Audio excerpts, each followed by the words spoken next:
Happy holidays, everybody. Welcome to Movie.Cast. This is a podcast where we talk all about films. I'm Mike, and I'm joined by Costa and Amber, my cohorts, co-hosts, good friends. So how you guys doing? Good. Good? Cool. All right, so we are in the holiday season, a few weeks away from Christmas. Just want to have some fun with this show today and go through what our favorite holiday movies are. So, I don't know about you guys, but for me, and I think this is a tradition for most people, like when the holidays start coming around, especially once you hit December, I like to watch all the films that I can, like I have like a whole backlog of films, and these are just some of them, but like Elf or like Home Alone 2 or both Home Alones. The Santa Claus movies for me, I know, is one of them. So that's what we like to do. We like to try to watch as many as possible. So let's just go with our top 3 favorite holiday films. All right, and let's start with Costa, since he's on the far end of the couch. Okay. All right. Well, on the spot, goodness. I mean, there's so many that I like. Obviously, oh yeah, same here. Yeah. Yeah. So that's why we're asking for top 3, because we could go on and on for days about the ones that. Yeah, kind of hard to narrow it down to 3. I guess my number 3 would probably be the Santa Claus. Oh, okay. I mean, being that's a good one. Being a '90s kid, and that's the one that's most grounded in reality. Is the first one. Yeah. Well, because the first one was more built to be like that comedy where just kind of wacky stuff happens. Yeah. But the sequels were actually made to be like, oh well, it's more wacky stuff, and the reality is kind of just like in there, but not really. Yeah, so but the Santa Claus they kind of went with a different method for the sequels. Is a classic, one of the '90s Christmas ones. I do like the sequels, by the way, too, though. Yeah, I mean, sequels but aren't bad. the third one's kind of awful, but the second one's pretty good. My second one is Elf. Elf is awesome. I mean, it's a great movie.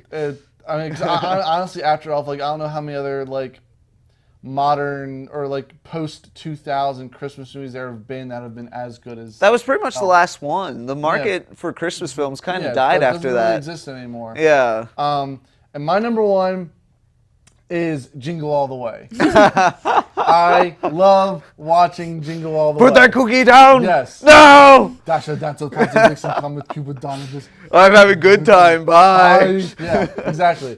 It's such a silly movie. It's so stupid, but it's funny. Because it's Arnold Schwarzenegger. Yes. I just like his face in the post, like.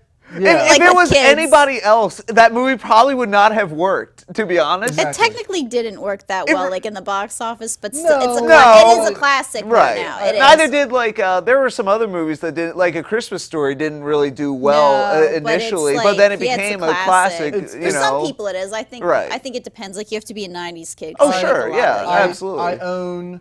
But I think we're just talking about cultural classics. I own 2 Christmas movies on Blu-ray, and it's Elf and Jingle All the Way. I mean, I would maybe eventually I will have the Santa Claus on Blu-ray, but Jingle All the Way is the one I love sitting down and watching at least once each, holiday season, month of December rolls around. Got to watch Jingle All the Way. Yep, absolutely. Honorable mentions, just real quick. Obviously, Charlie Brown. Okay. And Christmas Vacation. Nice. Yes. Okay. All right, and we can add on honorable mentions for us as well. But Amber, let's hear yours. Well, your top 3. I'll do an honorable mention of Christmas Vacation too, because I just watched that, and I realize that's one that I always have to watch. It is a great movie. Yeah. I don't have like a top. I just have movies that I have to watch during like the holidays. Okay, then name the ones that you enjoy watching the most out of those. Well, I will say the Home Alone 1 and 2. Okay. Just those 2. I'll put them both together. Yes, put them together because they're the same movie. They just changed the setting of the sequel. I like Home Alone, the first one, a little bit more than as years have gone by. I prefer Home Alone 1. Interesting, because I like Home Alone 2 more. I used to like Home Alone 2 more, but as I've gotten older, I've liked Home Alone 1. I saw Home Alone in the theaters. I remember seeing it. And I also remember. I cannot say the same. The Santa Claus movie in the theaters too, but I do remember seeing it. And my brother also got a Macaulay Culkin, Kevin McAllister doll for Christmas that year. That's awesome. Yes, and so the Home Alone movies, love them. I don't know if it's technically a movie, but it's a Christmas special. and it's the Muppets Family Christmas. Really? Okay. It's from like the late 80s. Oh, okay. I guess that's similar to Charlie Brown. Charlie Brown's more of a Christmas special than it is a movie. I mean, there is like the Muppet Christmas Carol, but this one is a Christmas special, and it's basically the Muppets, like Kermit and Fozzie Bear and them, are all going to Fozzie Bear's mother's house for Christmas. And she's leaving to go to Miami, and then they show up out of nowhere. So, like, all the Muppets show up, then everybody from Sesame Street shows up. Then it turns out that the Fraggles from Fraggle Rock are in the basement, so they show up, and then Miss Piggy's trying to make her way there because she's, like, out doing a photo shoot, and so she's been trying to, but there's a big, giant blizzard. It's, like, the greatest... To me, it's like the best Muppets Christmas movie ever because it has every single Muppet. Big Bird shows up. The Swedish chef is trying to kill Big Bird because he's a big giant bird and he's supposed to make the Christmas dinner. And he is like there, and there is a turkey running around. Great. There's a turkey that has like a Brooklyn accent that's like walking around trying to like confuse the Swedish chef. And then all of a sudden, Big Bird walks in, and like the Swedish chef like freaks out. He like throws the pan away, and you can see him like trying to like measure Big Bird and figure out a way of how to get him into the oven. And Big Bird's oblivious to it. It's like the greatest thing ever. It's the greatest thing ever. And they're singing. There's great. Your top one. That might be my top one. But then I also like I also have like Christmas Carol movies. There's one that's like from the 60s and that's actually a musical, and I don't know why we like it. My parents were supposed to watch Scrooge we originally asked for them to get the Bill Murray. Yeah, the Scrooged. Scrooged. Yeah. Movie, and instead they came back with this 1960s Albert Finney musical called Scrooge. Wrong movie! It was the wrong movie, but we ended up getting addicted to it, and it's a musical. Wow. And so we have to, if that plays, I know where the exact part where it's at, so we just happen to play it, and we know like all the songs to it musical-wise, so that one just has to be watched, even though it's not the Bill Murray one, and that's an honorable mention as well. Right. And also, there's a Mickey's Christmas Carol as well that has to do with Scrooge McDuck being Scrooge. Oh yeah, that's right. Yeah. Yeah, and that's one course. that I have to watch too. Yep. So those are the ones. Gotcha. So like, those are the ones that I usually have to watch. Gotcha. I've already gotten through half. I already got the Home Alones, and I've already gotten Christmas Vacation. That Muppets Family Christmas one, like online, like is only on like VHS, and it's like so much money. So I found like an online copy years ago that I have to like burn. Wow. Well, that's you guys should watch the Muppets. That's dedication. The Muppets Family Christmas is like the greatest Christmas Muppet special there ever is. It's so amazing. It's got everybody. It doesn't beat the Star Wars holiday special. Doesn't matter. It has every Muppet known imaginable shoved into this tiny little house. All right, so so that's awesome. Yes. No, that's cool. That's good. So I'm gonna go through mine. I'm gonna start with the top three. So my third one, mine's gonna end up being very similar to Costa's. I'm gonna put just because it's newer, I put Elf as my third. You know, because it is a little bit newer. The other ones held just a little bit more of a classicness in my heart, but Elf is, like, that's the movie we kicked off our Christmas watching this year. Like, we went and got our Christmas tree, and then as we decorated it, we put on Elf, you know? Like, it was just, and you know what's funny, too? Elf was the first exposure I had to Peter Dinklage. As like an actor, I think that was like the first time that like I knew him as a character. So then when I saw him in like X-Men, and I'm not the biggest Game of Thrones fan, but I know that he's in there. Like so when I see him in X-Men playing like a serious villain, and I just remember back to him Elf. playing like the serious like publisher guy. Exactly. And he like jumps on the table and attacks him. Oh yeah, absolutely. Call me Elf one more time. And I won't get too much into this, but I just have to say, Walter Hobbs, Buddy's dad, was a terrible business guy. Terrible. If you watch him throughout the movie, he ships a book without 2 pages in it. He decides to hire a writer to write a movie, and then that writer quits on him, so then they steal his notebook, which he was then going to use to pitch a new book.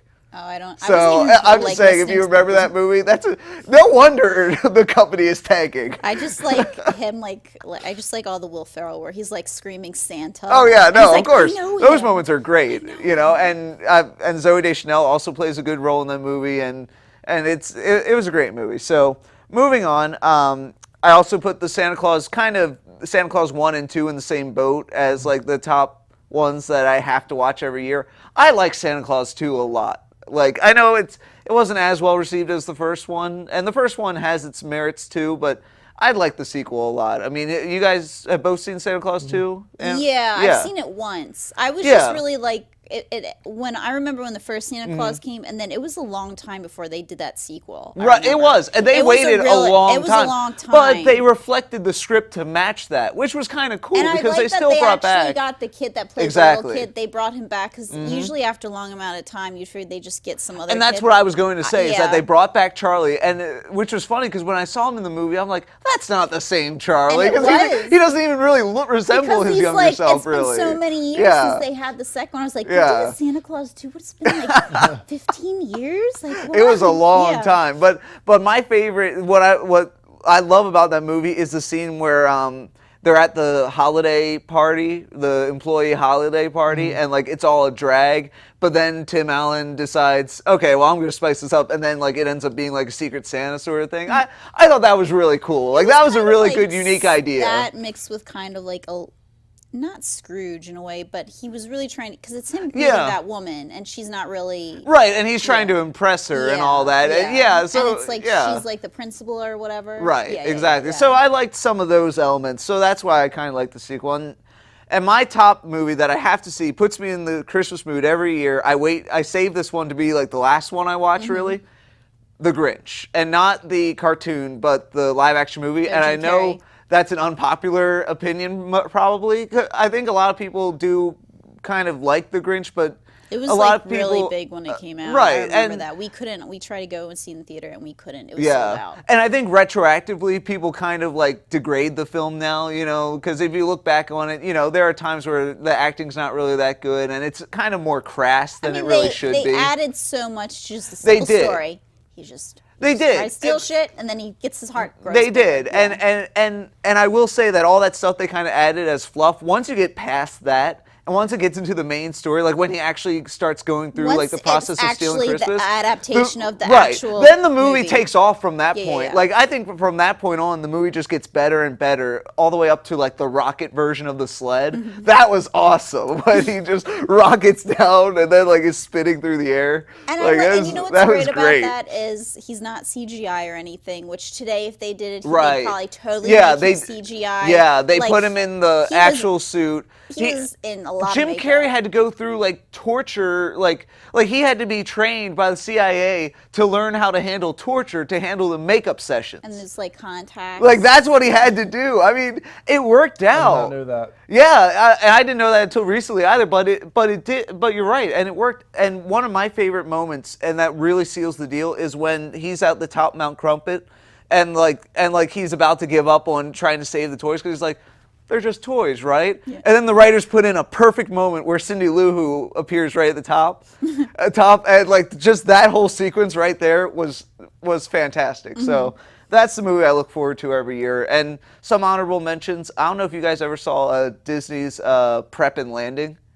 They were like some short movies that were made a few years ago. And it's like about this squad of elves who come to every house to help prep the house for Santa. Oh, okay. And it's kind of a cute series. If you guys ever get a chance to watch it, they're really short. They're like, I think they're only like 15 minutes at max, like maybe 20. But yeah, if you ever get a chance to check them out, they have Prep and Landing 1 and 2 are both kind of pretty funny to watch. So that's an honorable mention, and along with some of the other classics, like the Rankin and Bass classics. I just like, all right, fine. I sit through them like so many times, but I can't watch all of them. Like Rudolph, you can watch. Yeah, at this point, it's just like I watch them, but it's kind of like just going through the motions of like, all right, let's just watch them, get them over with. Okay, like. Well, like I don't look forward to watching those all as much. Rudolph is like the quintessential one, and like Frosty the Snowman, the cartoon is kind of like Happy birthday. Yeah, happy birthday. Frosty the Snowman is not really that long. If you No, don't watch of it course on not. TV with the commercials, it's not that long. But Yeah. like Short. Rudolph can get really like if you like when you're little, like you're just like, oh, it's Rudolph. But when you watch it as an adult, you're like, this is kind of a fucked up movie. Rudolph has the meanest depiction of Santa in like any movie I've seen. Like He's he got the is misfit brutal. toys. He is a brutal Santa Claus. He verbally attacks Rudolph, and then like he yells at the elves. He's just like the most bitter Santa you'll see in any movie. And he lets other elves bully. Yes. Other elves that just want to be a dentist. For Yes, he just lets it A happen. dental plan, and poor little Herbie just wants to be a dentist. And then you have the Island of Misfit Toys. Which doesn't make any sense, by the way. Seems horrible. The Island of Misfit Toys, while it was a brilliant idea, it doesn't make any sense just at all makes- because they have a lion who can fly. He's not a misfit toy. Why unless- did he never go to Santa? He can fly around the Well, I earth feel collecting like- toys. Why did he never I go to feel Santa and say, like- hey, Santa, I got these toys I here? feel like Why did he need he's- Rudolph to travel on ground back to Santa to deliver that message? I feel like he's a misfit toy because he should have just been a regular lion, but somebody was messing around with him and put wings on him, and they're like, this doesn't make any sense. Get on there, and there's nothing really wrong with him. Yeah, I mean, maybe. I don't He's know. like, I always want. this That's one is of those my things. land now. Yeah, like when I watch the movie now as an adult, that doesn't So I'd be like, make sense in my I head. take that lion and I take that elephant, the polka dot elephant. Oh, of course. Like, Of course, who wouldn't want take the it? polka I dot mean, elephant? It's cute. All right, so that's it. So if you guys want to jump in the conversation, you can let us know, like talk about in the comments below. What Christmas movies do you guys always enjoy every year? You know, I mean, I'm sure there are probably some you agree with, some you disagree with here. But thank you guys for coming on and sharing yours. This is fun. Hopefully, maybe I'll go home and watch a Christmas movie tonight. We'll see. Oh, and honorable mention, Christmas Story, by the way, too. That one I just wait. I like. Yeah. I don't. I mean, I wait till they play it on TBS for like Christmas? Yeah, on Christmas, and they play it all day long. And But- I'll watch it, but I don't watch it in order. I will watch Oh, the movie okay. like. Yeah. I will watch the full movie, but it will be in out of order all day. Christmas Story is actually one of the better written Christmas movies out there. If Oh, I you think- if I you do really agree. like Yeah. follow the movie, like watch the movie closely and follow where they hint at some things and the way the script calls back to other Yeah, things. I Like think it's it actually is a one of real the well- better written Christmas movies It out is, there. and So, it's still like just like I think a perfect like Oh, it Christmas is. movie, even though it's not on the Absolutely. list. But it's just because it's just. I mean, if you're played for 24 hours, yeah, on you know you Christmas. did something right. Yeah. Well, and that was one of those that wasn't even that popular when it came out. It Yeah. became culturally popular. Yeah. So, but anyway, so that's it. Thank you guys very much. This was a lot of fun. Like I said, you guys can also follow along the conversation. You can also find us on Twitter. It is at Movie.Cast, and on Facebook it's Movie.Cast. So find us there. Continue the conversation. Thank you guys for watching. See you in the funny papers. See ya.